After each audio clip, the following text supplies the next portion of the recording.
Ya, assalamualaikum warahmatullahi wabarakatuh. Eh, Kami dari kelompok Rahmatullah bersama rekan saya Muhammad Jadi Salam dan Bahtiar Cahyo. Di sini kami akan mempresentasikan progres dari proyek kami. Pada tugas minggu ketiga, kami membuat pertanyaan sebanyak 21 buah dan kami melakukan survei melalui Google Form.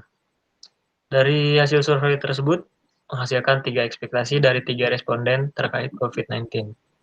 Dan dari ekspektasi tersebut, kami mengangkat problem tentang perlunya reminder terkait protokol kesehatan. Dan kami memberikan solusi, yaitu membuat aplikasi Cough Assistant.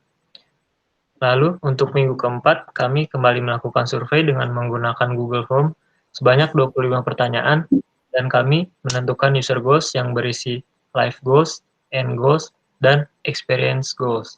Untuk selanjutnya, akan dijelaskan oleh Bahtiar. Di sini saya akan menjelaskan tentang user persona, menentukan user persona, dan tugas di minggu kelima. Yang pertama, user persona. Dari data yang kami dapatkan dan setelah menentukan user goals, kami membuat 3 user persona. Di dalam user persona tersebut, kami mencantumkan beberapa informasi seperti quote, data diri, goals, prestation, bio, dan teknologi. Selain itu, kami juga menentukan key attribute dari masing-masing persona. Selanjutnya, untuk menentukan user persona, kami melakukan beberapa proses seperti mengelompokkan responden berdasarkan perannya, mengidentifikasi perilaku responden, memetakan responden berdasarkan perilaku, dan menentukan tipe persona. Selanjutnya, tugas di minggu kelima. Yang pertama, problem statement-nya adalah jumlah kasus COVID-19 kian meningkat dikarenakan masyarakat mengabaikan edukasi serta tidak mentaati protokol kesehatan. Dan salah satu penyebab masyarakat mengabaikan edukasi dan tidak mentaati protokol kesehatan adalah terlalu meremehkan kasus penyebaran COVID-19 dan juga lupa menerapkan protokol kesehatan karena tidak ada yang mengingatkan. Sehingga dibutuhkan aplikasi yang membuat masyarakat lebih acuh terhadap edukasi dan mengingatkan masyarakat untuk tetap mentaati protokol kesehatan ketika keluar rumah. Selanjutnya, vision statement-nya adalah desain dari aplikasi ini dapat membantu pengguna untuk mengingatkan protokol kesehatan ketika ingin keluar rumah. Memberikan informasi terkait COVID-19 yang tepat, akses pada fitur yang cepat dan mudah digunakan, sehingga pengguna akan selalu ingat dengan protokol kesehatan ketika ingin keluar rumah dan lebih acuh terhadap edukasi dari COVID-19. Dengan ini diharapkan dapat mengurangi kenaikan jumlah kasus COVID-19 di Indonesia. Selanjutnya, dari problem statement dan vision statement tersebut, kami merumuskan 3 solusi. Lalu kami melakukan perbaikan terhadap user persona yang dipilih sebelumnya. Lalu, skenario konteks. Di skenario konteks ini, kami membuat skenario alur cerita tentang bagaimana pengguna menggunakan fitur-fitur yang ada di dalam aplikasi yang dirancang. Lalu, requirement. Setelah membuat skenario konteks tersebut, kami merumuskan requirement dari pengguna untuk mengetahui apa yang pengguna butuh agar dapat mencapai goals dari pengguna. Lalu selanjutnya akan dijelaskan oleh Jadi. Ya, selanjutnya tugas minggu 6 akan dijelaskan oleh saya. Jadi, yang pertama adalah proses bisnis, yaitu memiliki tujuan. Yang pertama adalah mendapatkan notifikasi pengingat, lalu mendapatkan edukasi tentang COVID-19, selanjutnya dapat memperbarui status kesehatan dirinya atau temannya, lalu dapat checklist keperluan yang harus dipenuhi terkait protokol kesehatan. Dan adapun prosesnya, pengguna dapat mencari informasi pada aplikasi.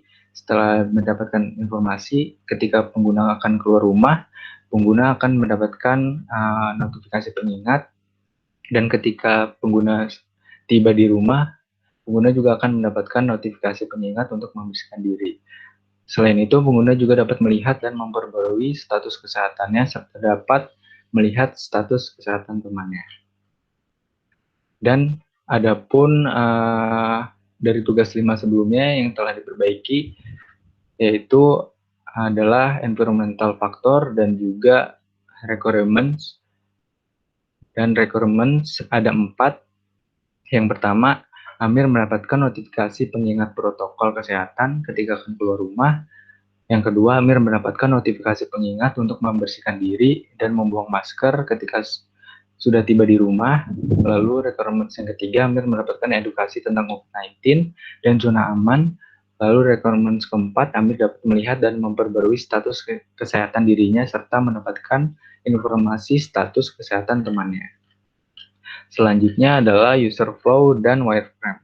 Yang pertama, user akan masuk ke aplikasi dan langsung melihat halaman login, dan user login menggunakan sosial media, Facebook atau Twitter. Lalu setelah login, user akan masuk ke menu utama atau halaman utama yang dapat masuk ke halaman search, halaman user profile, dan halaman notifikasi. Lalu selanjutnya, intelligence system pada aplikasi ini terdapat pada halaman notifikasi. Aplikasi ini dirancang dengan fitur Smart Reminder untuk mengingatkan pengguna agar selalu mematuhi protokol kesehatan. Lalu flow utamanya yang pertama adalah user melakukan login dengan Facebook atau Twitter. Yang kedua, user berada di menu utama. Yang ketiga, user memilih icon notifikasi. Yang keempat, user berada di halaman notifikasi. Jalur tersebut dipilih sebagai jalur utama karena halaman notifikasi merupakan halaman yang mengandung fitur utama dari aplikasi yang dirancang, yaitu Smart Reminder. Lalu mockup UI yang dibuat adalah halaman login, mockup UI halaman utama, dan mockup UI halaman profil. Mungkin cukup sekian dari kelompok kami. Mohon maaf bila ada kekurangan. Terima kasih. Wassalamualaikum warahmatullahi wabarakatuh.